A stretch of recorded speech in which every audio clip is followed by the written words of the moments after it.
नमस्कार। आज हम हर्षचरितम पंचमोच्छ्वास के विषय में बातचीत करेंगे। महाकवि बाण भट्ट प्रणीत हर्षचरितम उनकी प्रमुख रचना है, जिसे आख्यायिका कोटि में रखा जाता है।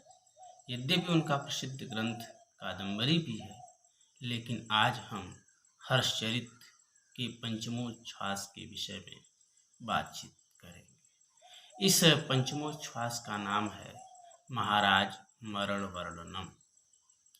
होता ही है इस पंचमोच्छ्वास में कि एक बार प्रभाकर वर्धन राजा ने राज्यवर्धन को युवराज बनाकर हुणों को जीतने के लिए उत्तरापथ की ओर भेजा। देव हर्षवर्धन भी बड़े भाई के साथ घोड़े पर सवार होकर कुछ पड़ावों तक, कुछ दूर तक गए। जब बड़े भाई राजवर्धन उत्तर दिशा की ओर चले गए तो हर्ष कुछ समय वहीं शिकार खेलने के लिए, मृगया के लिए रुक गए। एक दिन रात्रि में हर्षवर्धन ने स्वप्न देखा कि अत्यंत तीव्र दावानल में एक सिंह जल रहा है और उसी अग्नि में सिंहनी अपने पुत्रों को छोड़कर कूद रही है। भयंकर अग्नि थी, उन्होंने स्वप्न में देखा, और वह सिंहनी उस अग्नि में कूद रही है। हर्ष के मन में एक भाव जगा कि इस संसार में लोहे से भी बढ़कर कठोर प्रणय बंधन होता है, जिससे आबद्ध होकर ये पशु पक्षी भी ऐसा आचरण करने लगते हैं। ऐसा सोचते ही उनकी बाईं आंख फड़कने लगी। पुरुष की बाईं आंख फड़कना अपशगुन का प्रतीक माना जाता है। इस बात से हर्ष का हृदय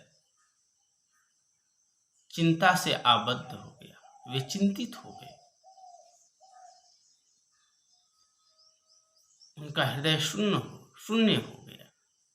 इस प्रकार विषण और शून्य हृदय होने से वे प्रातः काल शिकार खेलने नहीं गए तथा मध्याह्न में चटाई पर शंकित हृदय से बैठे रहे, उसी अपशगुन का विचार करते हुए।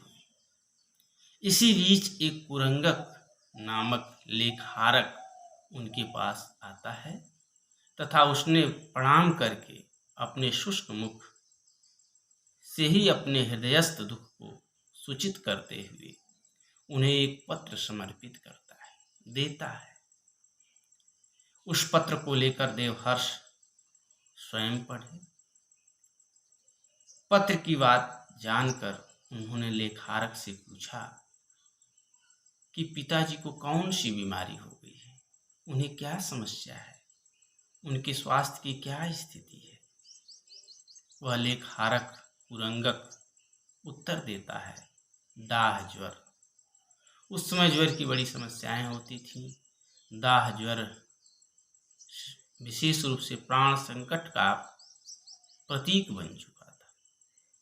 इस दारुण समाचार को सुनकर हर्ष के शरीर में एक अलग प्रकार की अनुभूति होने लगी। उस समय उन्होंने पिता के आयुष कामना के लिए बहुत से ब्राह्मणों को भोजन, सुवर्ण रत्न इत्यादि प्रदान किए, और हर्ष उस दिन भोजन नहीं करते।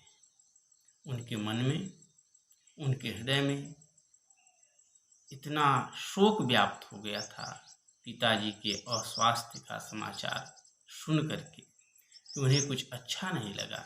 इसलिए उन्होंने उस दिन भोजन नहीं किया। प्रयाण शंख बजाने की आज्ञा देकर वे अकेले ही घोड़े पर सवार होकर नगर की ओर प्रस्थान किए।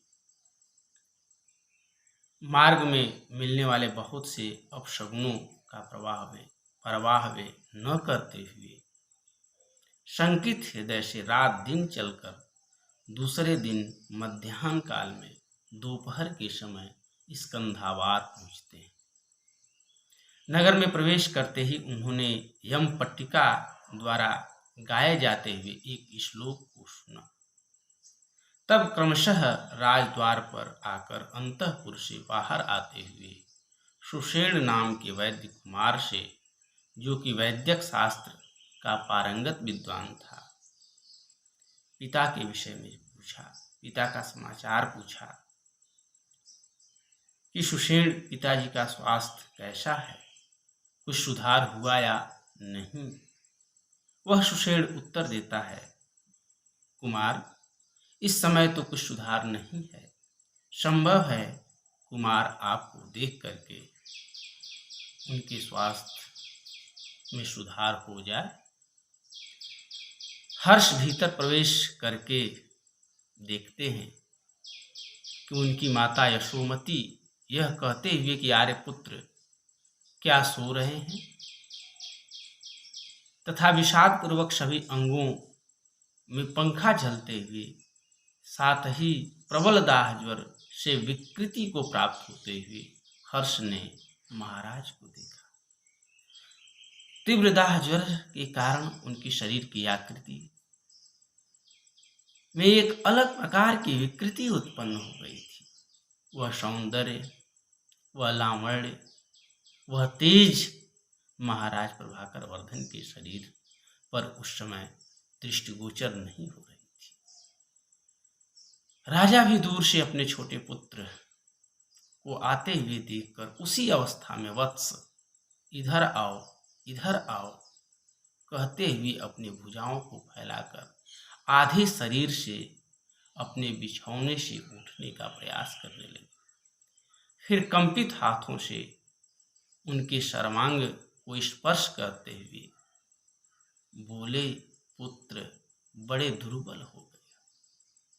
बड़ी महत्वपूर्ण बात यहाँ कवि के द्वारा बताई गई है कि पिता का पुत्र पर कितना स्नेह होता है।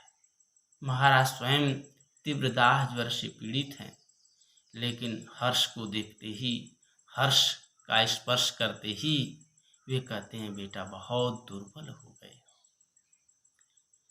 तत्पश्चात भंडी कहता है, देव आज तीसरा दिन है इन्होंने भोजन नहीं किया है। इसे सुनकर आंसुओं के द्वारा रुद्ध कंठ से किसी किसी प्रकार लंबी सांस लेते हुए महाराज बोले, वत्स तुम पितृवत्सल हो, मैं अच्छी तरह से जानता हूं। यह अवस्था ऐसी ही होती है कि बड़े बड़े धैर्यवानों की भी बुद्धि विचलित कर देती है। इस संसार में बंधुजनों का स्नेह तीव्र होता है, फिर भी अपने शरीर की सदा रक्षा करनी चाहिए, ऐसा हमारा सिद्धांत है। इस नीति से तुम्हें किसी प्रकार, किसी तरह शोक के अधीन नहीं होना चाहिए। उत्कृष्ट दाह ज्वर से जलने पर भी वत्स की इस क्लेश वार्ता को सुनकर मैं अति संतप्त हो रहा हूँ। वे कह रहे हैं कि तुम इतना दुख हमारे कारण भोग रहे हो, भोजन नहीं कर रहे हो, तो मेरा जो तीव्र दाह ज्वर है उससे तो मैं संतप्त हो ही रहा हूँ, लेकिन यह समाचार सुन करके मैं और अधिक संतप्त हो रहा हूँ। तुम्हें दुर्बल होते देख मेरा हृदय अत्यंत व्यथित हो गया। मेरा सुख, मेरा राज्य, कुल, जीवन सब तुम्हारे अधीन है। तुम्हारे जन्म लेने मात्र से ही हम लोग चरितार्थ हो गए। इस समय मैं अपने जीवन से पूर्णतया निराश हो चुका हूं। केवल वैद्यों के अनुरोध से ही औषधि का पान कर लेता हूं। इसलिए शीघ्र उठो और जाकर भोजन करो। तुम्हारे भोजन करने के बाद ही मैं पथ्य ग्रहण करूंगा। पिता के इस वचन को सुनकर देवहर्ष का शोक और अधिक प्रदीप्त हो उठा। जो थोड़ी बहुत पिता के जीवन की उम्मीद थी, यह बात सुनकर के हर्ष पूरी तरह से निराश हो जाते हैं।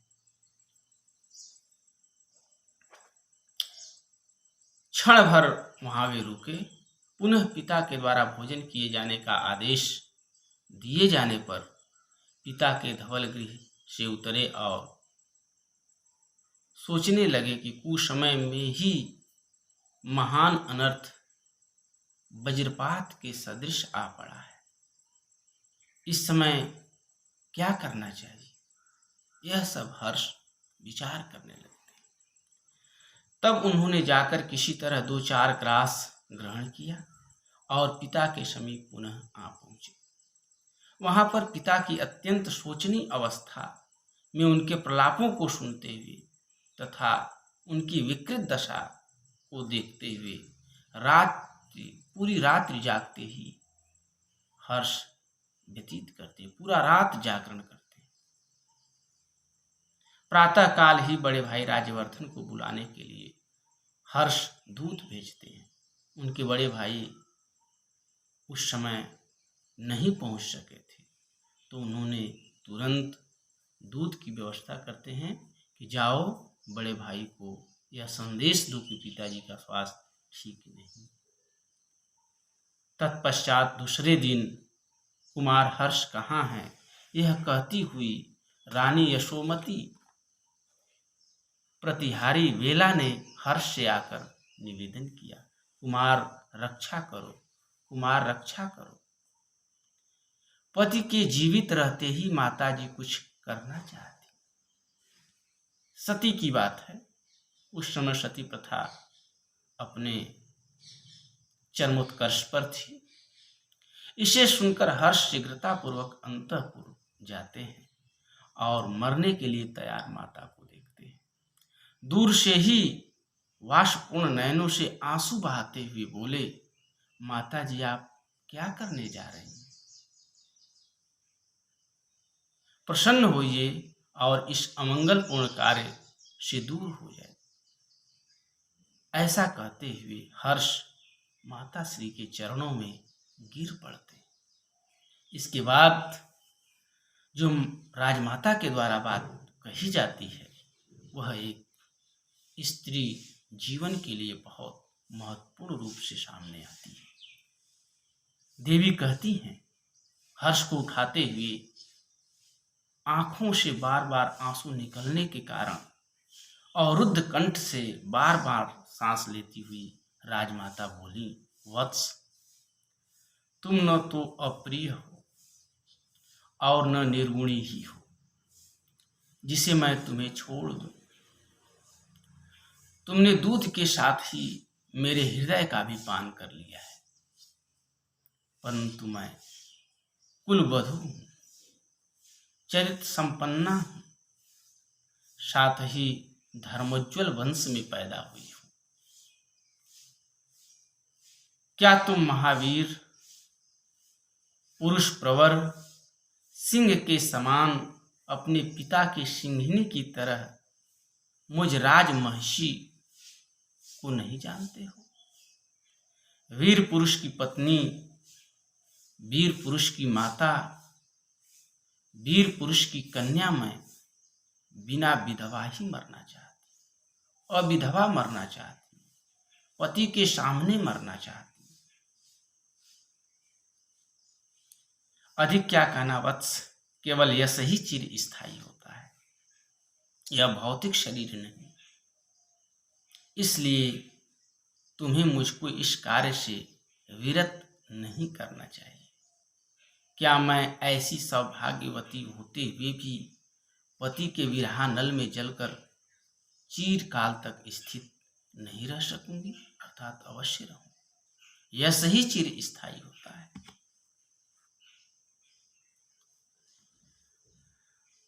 तब वे उस दुर्निवारित शोक के धारण कर उल्लंघनाओं के लिए उचित तथा श्रेय संपन्न उस गति को समझकर चुपचाप नीचे मुख करके बैठ गए।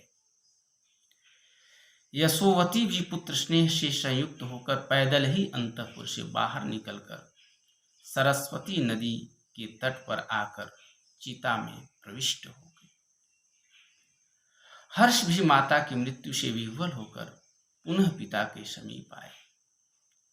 तब थोड़ा सा ही प्राण जिनका शेष बचा था, शेष रह गया था, ऐसे पिता के समीप अश्रुधारा बरसाते हुए विमुक्त कंठ से बहुत देर तक रोते रहे। राजा भी बहुत देर बाद अपने नेत्रों को खोलकर पुत्र को उस प्रकार रोते हुए देखकर क्षीण स्वर में धीरे धीरे बोले, वत्स, इस प्रकार क्यों विकल हो रहे हो? तुम्हारे समान महासत्व तथा बुद्धिमान के लिए इस प्रकार विकल होना उचित नहीं है। लक्ष्मी का अवलंबन करो। तुम्हारे समान स्वभाव से ही धीर व्यक्ति के लिए उपदेश व्यर्थ है। ऐसा कहते हुए राजा पंचतंत्र को प्राप्त हो गए। राजा भी प्राण छोड़ दिए। इसी बीच भगवान सूर्य अस्ताचल पर पहुंच गए थे। पूर्व दिशा में चंद्रमा का उदय होने लगा था। स्वयं ही अपना स्कंद समर्पित करके सामंतों, पुरोहितों तथा अमात्यों के साथ शव शिविका को लेकर सरस्वती नदी के तट पर हर्षवर्धन पहुंचते हैं। वहां चिता पर उनका अग्नि से संस्कार कराया जाता है, दाह संस्कार किया जाता है। उस समय भौतिक शरीर से जलकर केवल कीर्ति मात्र से ही राजा अवशिष्ट रह गए। प्रातःकाल सूर्योदय होने पर देवहर्ष ने स्नान करके पिता को जलांजलि प्रदान की, जल अर्पण किया। स्नान करने के बिना मस्तक पोछे ही धुकुल वस्त्र धारण करके पैदल ही जमीन की ओर दृष्टि किए हुए तथा गर्म सांस लेते हुए हर्षवर्धन राजभवन की ओर पधारे। इस प्रकार देवहर्ष पिता तथा माता से विहीन होकर नितांत विह्वल और किंकर्तव्य विमूढ़ होकर भाई राजवर्धन के विषय में सोचने लगे।